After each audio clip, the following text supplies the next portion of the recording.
Hey guys, what's up? Tamara here. Today I'm going to review Red Queen by Victoria Aveyard. This is a young adult dystopian novel, and it also has strong emphasis on fantasy. This is the first in a trilogy, I believe. I could be wrong, it could be a series, but I believe it's a trilogy, and it started off pretty good. Since you're watching this video, I'm assuming you saw the thumbnail in which I'm holding the book and my phone. So obviously I have the hardcover and the audiobook. I know it's a little unusual. Usually I have the audio and the Kindle version, but if you've watched my recent book haul, which you can find right here, I picked this up at such a great price I couldn't help it. So basically what I was doing was I started off in audiobook, and when I found the book I said, oh great, I'll read it. I switched from one to the other, and then after a little while I wasn't really feeling reading it anymore, so I switched back to the audiobook.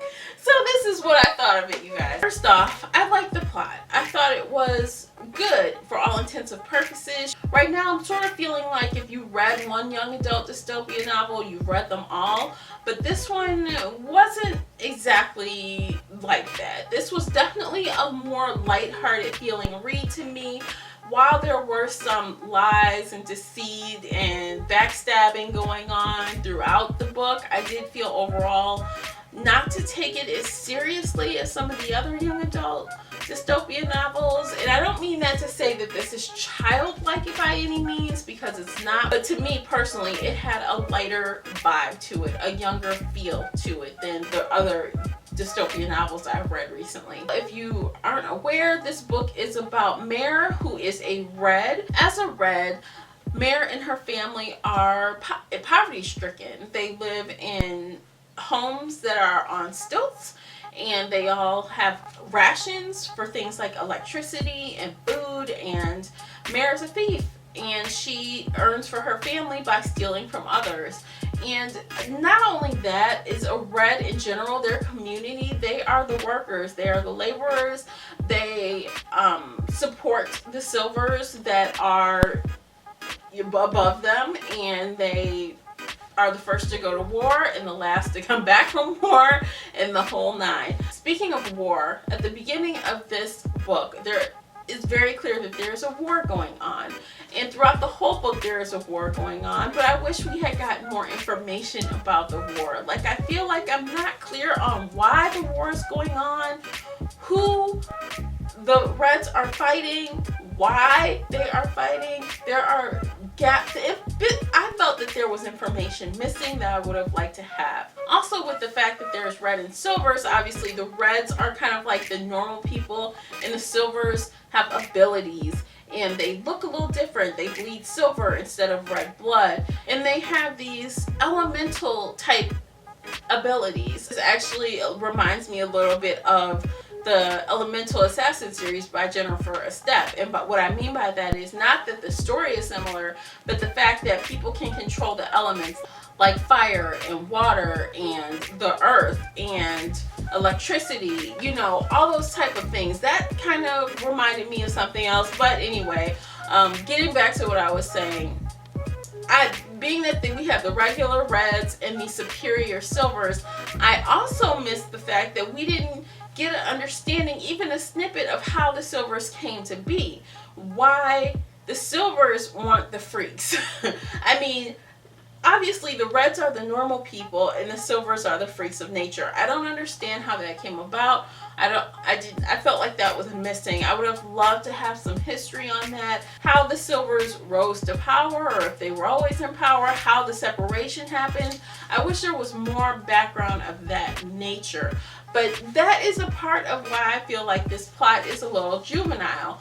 Not to say I didn't like it, because I did like it, but it was just more simplistic than other books that I've read in this genre. This story is told in Mare's point of view, so it is definitely first person, and we get to follow her through her journey of, you know, being a red thief to being a red servant who accidentally stumbles into a silver life. As far as the characters are concerned, I felt that our heroine Mare was pretty basic. She was pretty flat.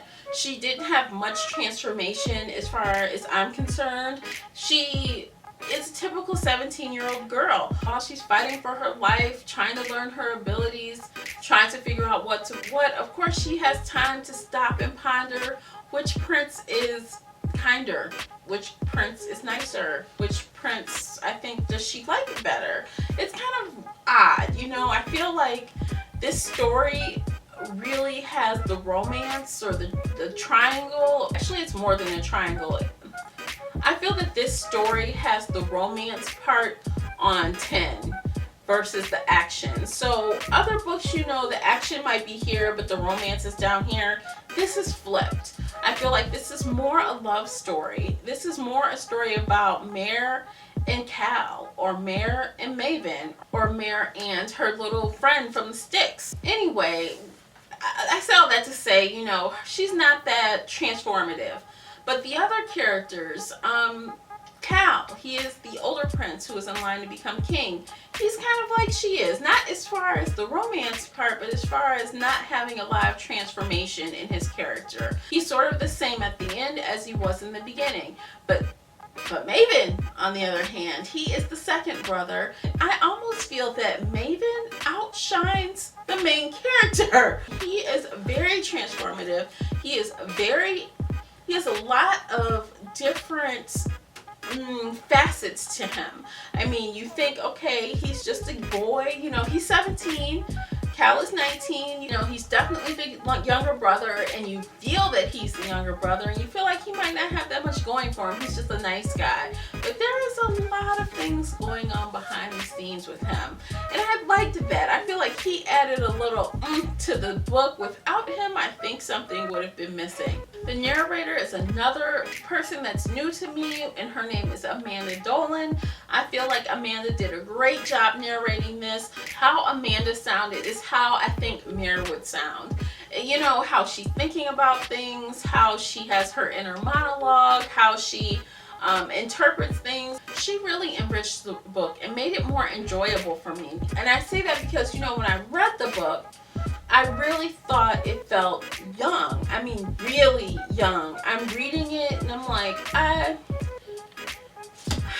don't know. But hearing it, I felt like I enjoyed it more. And I know that's not always the case. Sometimes it's reversed. When you read it, you know, you get your own idea of what's going on. You have your own vision of what's going on. But when it's narrated, it does kind of alter that for you. But regardless, I really enjoyed the audio version, and I think it helped me give this book a higher rating. Speaking of the rating, I rated Red Queen 4 out of 5 bookmarks.